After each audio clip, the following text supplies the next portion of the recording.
My name is Dave. I'm Dave. Hello. I'm part of the team here. Very quick history lesson.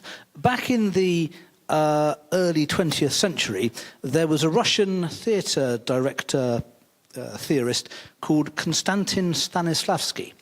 Now, I'm mentioning him for two reasons. Firstly, because my dad's here, and it's quite handy to drop in that I did learn stuff during my degree.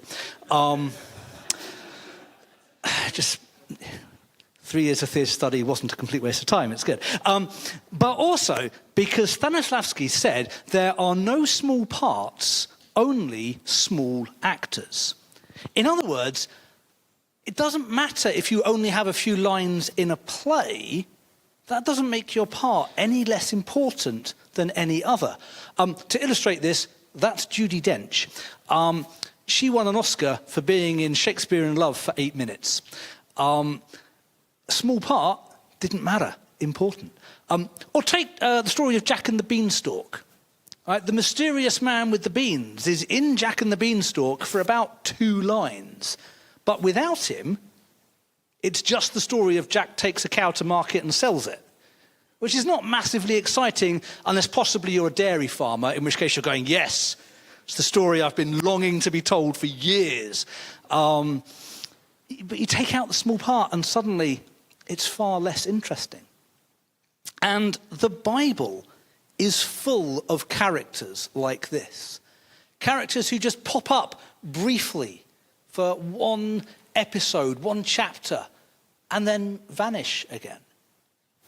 And one of them is Ananias. In fact, 3 of them are Ananias, all of them in the book of Acts. We're not talking about the Ananias who was married to Sapphira and who sold land and then dropped dead for lying about it. Not that Ananias. Not the one who's a high priest. This is a third Ananias, Ananias of Damascus. And we've basically heard his entire story in today's reading. When we first encounter him, he's in conversation with God. That's a very positive thing. We meet someone who's already chatting away with God. And it starts very positive. You know, Ananias, he's a follower of God, and God is speaking to him and says, Ananias, and Ananias says, yes. Or if you like the NCV, which I happen to, he says, here I am, which is very holy. It's got definite Isaiah vibes. But he's, chatting away with God, and then suddenly God drops this bombshell on him. Go to the house of Judas, find Saul of Tarsus, and restore his sight. And you can tell from the text that Ananias is not super impressed about this. And to help us understand that, we just need to remind ourselves who Saul is. And I should point out that Saul is also known as Paul. So I think many of us will know that, but in case you're like, you get confused, or if I jump between the 2 names later on, Saul has a second name because of his Roman background, because he hangs out with a lot of Greek people. Saul and Paul are the same person. And Saul is a major player in the book of Acts. Most of the second half of Acts is about him. He's also the author or co-author of 13 letters in the New Testament, and probably heavily influenced Hebrews as well. So half the New Testament we owe to Saul. He is maybe the most significant New Testament figure outside of Jesus. It's open to argument, but he's definitely in the argument. But we know all of this because we're looking back with hindsight. We're in a position where we know what's going to happen in his life. But at this point in the story, the point we're looking at today, when Saul and Ananias meet, none of this has happened. At this point in the story, Saul is known for only one thing: his absolute hatred of Christianity. We first meet Saul when he is present at the death of Stephen in Acts 7. Stephen is stoned to death, and Paul is there, standing by, holding the coats, and generally approving of what goes on. We then hear that he makes it his mission to destroy the church. He drags believers out of their houses and puts them into prison. At the start of this reading, we hear that he is still making murderous threats against Christians. Ananias says, but you know the harm he is doing to your people. And then later, in Acts 22, when Paul is recounting this story, he says, I persecuted the followers of the way, Christians, to their death. I mean, that's what Saul is going to Damascus for when he encounters Jesus. He's going there to persecute people to death. So it's kind of understandable that Ananias has second thoughts about this. That he's not immediately going, oh yes, please let me rush to see this man.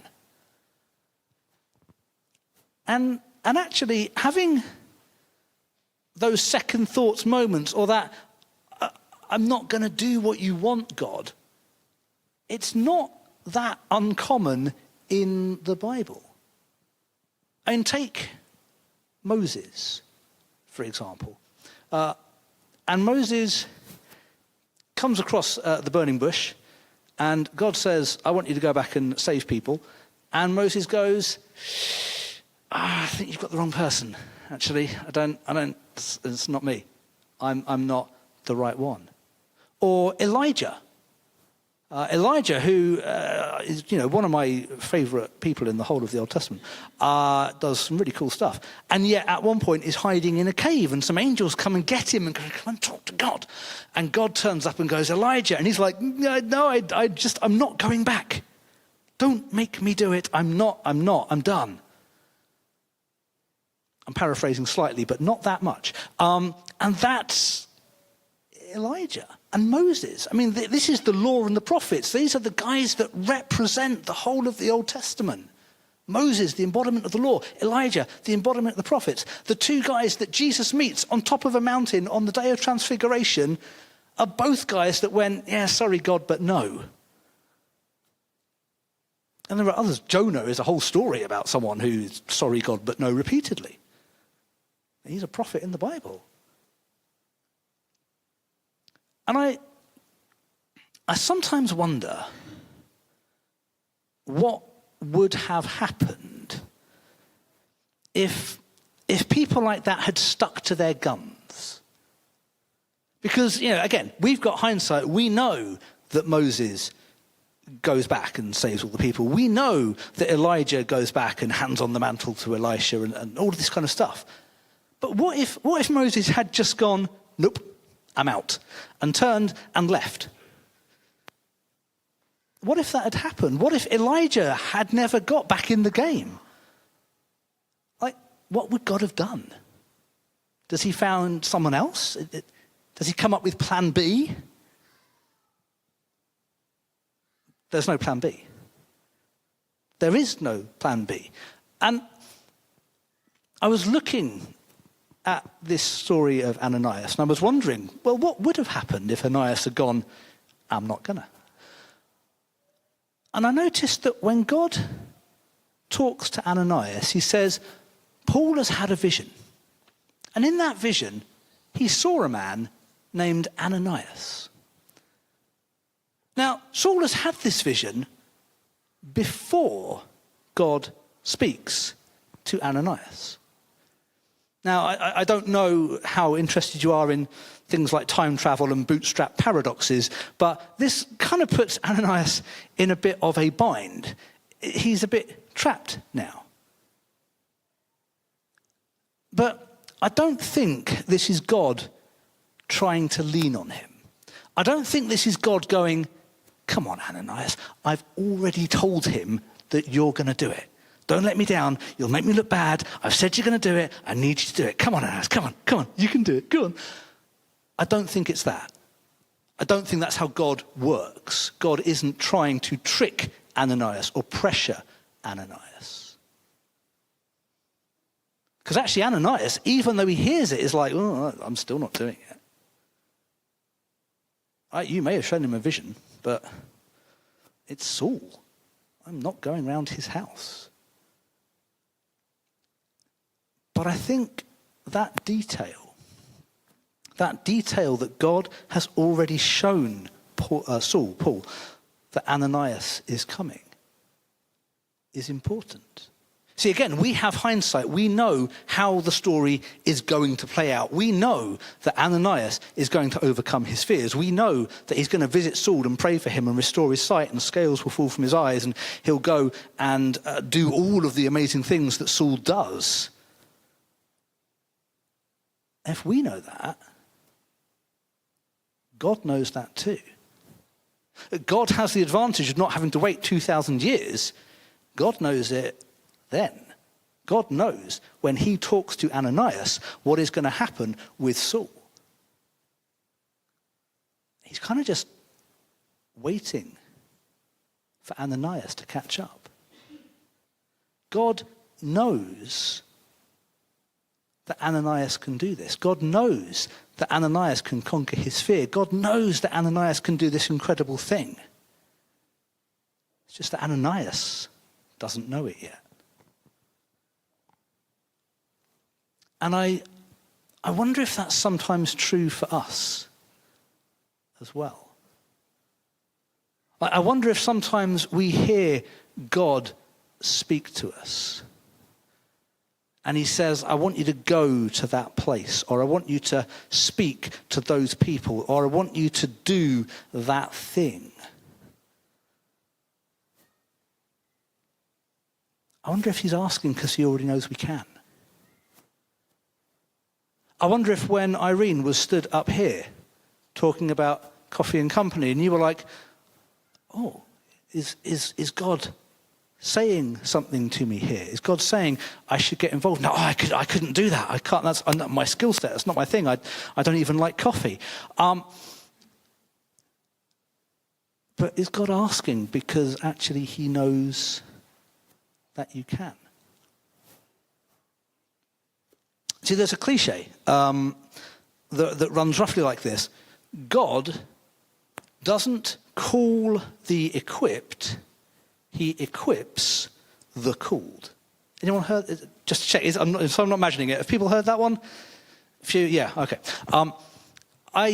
God doesn't call the equipped, he equips the called. And I'm not sure I agree with it. I think the second part I'm happy with. God equips people that he calls, yes, good. The idea that God doesn't call the equipped, I'm not sure that's right. Because I think God does call people that he has already equipped for things. Let's go back to Moses. So Moses, when he bumps into the burning bush, not literally, but when he sees the burning bush, he is not just a random shepherd who happens to be in the desert that day. Moses grows up in Egypt as the adopted son of an Egyptian princess. He grows up in the palace. He understands Egypt and the way it works and the hierarchy and the authority and how to speak to people and how to get to the Pharaoh. Moses also understands what it's like to be thrown out of a community, to become a refugee, if you like, to be ushered out, to be fleeing in fear of his life. He understands what it's like to live in a desert and to look after sheep and to protect sheep and guide them and steer them. All of this has happened before Moses gets to the burning bush moment when God says, I want you to do a thing.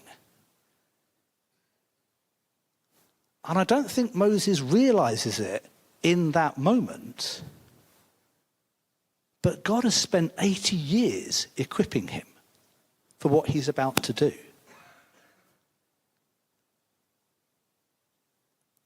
Maybe God has already equipped us. Maybe God has already equipped you. You might not know what for. You might even know that he's done it. But maybe he has. I don't know enough about Ananias, because there's not a lot about him in the Bible. I don't know enough about him to be able to say, this is how God equipped Ananias to meet with Saul. But I find it interesting that God's response to Ananias' fear is not to kind of coach him or to cajole him, not go, come on, Ananias, you can do this, come on, buddy. It's not that. Instead, he just goes, here's the plan. Here's what Saul is going to do. And I don't know what it is, but something in that moment seems to speak to Ananias. Maybe Ananias is he's about evangelism. Maybe that just, wow, Paul's going to be an evangelist. Yes, then I must act. Maybe he's got a particular heart for Gentiles, people outside of the immediate Jewish community. He lives in Damascus. So maybe that's the thing. Maybe God speaks to him through that. Maybe he just trusts God. Maybe he voices his fears and then God says it will be okay. And he goes, all right, God, I don't want to do it. But if you say it'll be fine, I will do it. Maybe that's what it is. Somehow he's been equipped. He's been prepared. And because of that, Ananias acts. He goes to Saul. He speaks with him. He lays on hands. Saul's sight is restored and everything that follows on. So much, so many churches, so many people, so many leaders, so followers, letters, words that speak to us now. It all follows on from that moment. And then Ananias steps out the story and he's gone. And we never hear him again. Except once when Paul mentions him when telling this exact story. That's it. That's all we know about Ananias' life. But there are no small parts. So what can we take from this? I think two things. Firstly, actually, is that when God calls, it's okay to be a bit scared. Ananias says no. Moses says no. Elijah says no. If some of the greatest figures in the whole of the Bible have moments of going, I can't do this, no, then it's nothing to be ashamed of if we have those moments too. That moment of fear. You can't mean me, God. It's not me that you're looking for. But secondly, and I think more importantly, when God calls us, it's really important to remember that he knows us better than we know ourselves. That he knows what he has prepared us for, even if we haven't yet seen it for ourselves.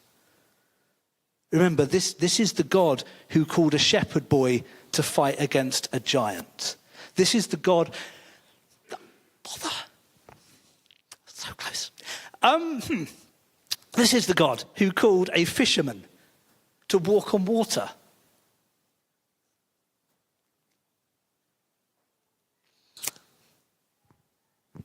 Bear with.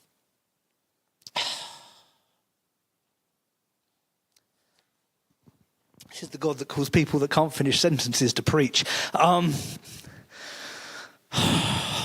Get me into.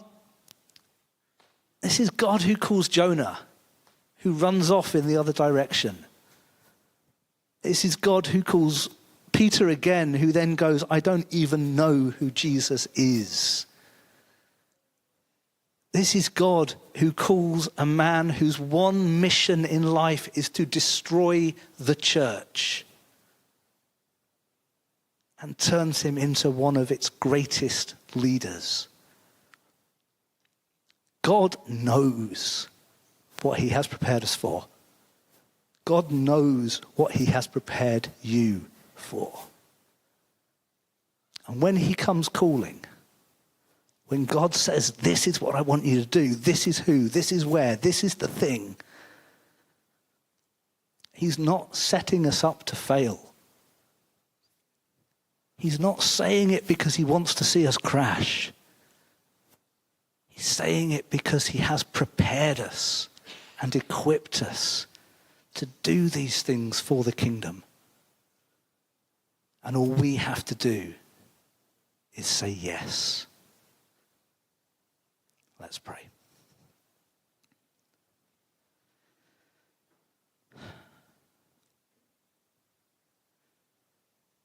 Lord, I thank you. I thank you that you have equipped us and prepared us. That you have worked in our lives. That you are building us into the people that you want us to be. And Lord, I pray that you would help us in those moments when you come and you call us. Not to be scared. Not to look at ourselves and say, why me, God? Lord, help us to look at you and say, if this is your will, if this is your purpose, if this is your calling for me, then I will trust you and I will go. Lord, help us to hold that trust in you above all else, so that we might serve you and serve your kingdom and serve our community with your love and your grace. Amen.